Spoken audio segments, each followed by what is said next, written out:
Captain America is best known as the red, white, and true blue Steve Rogers, but he is not the only person to don the stars and stripes to protect the land of the free and the home of the brave. Prepare to salute Captain America's through the decades.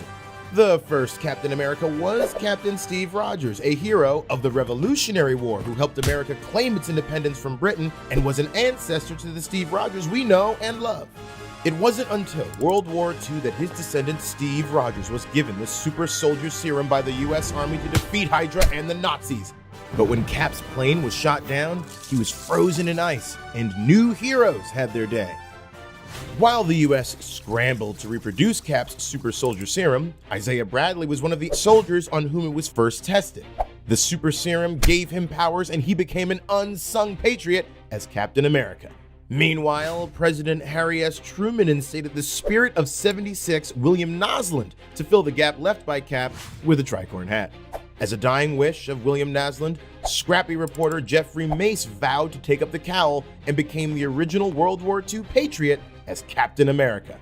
Next, history professor William Burnside had plastic surgery to impersonate Steve Rogers and take up the mantle, but experimenting with knockoff super serums made him grow paranoid and dangerous.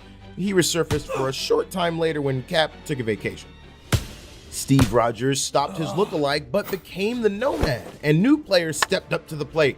First, pro baseballer Bob Russo struck out, then tough guy Scar Turpin wasn't tough enough.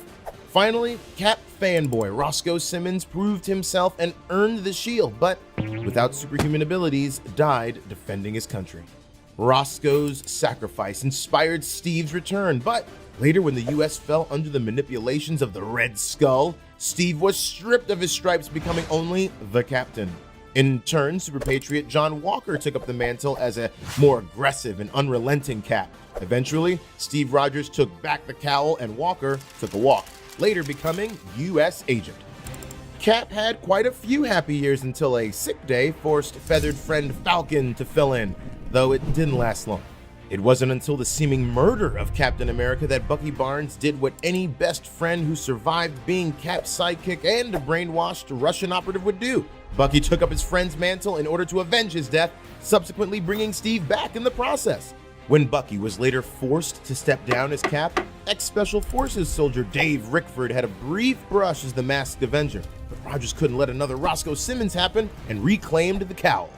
Steve served more years yet, but time eventually caught up with Cap. Steve Rogers lost his super serum and began to rapidly age, so Sam Wilson flew high as Captain America once more, this time for several years.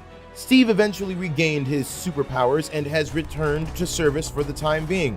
But rest assured that no matter what may come, many heroes and even villains are willing to don the stars and stripes to protect your life, liberty, and the pursuit of happiness. Thank you, captains, for your service.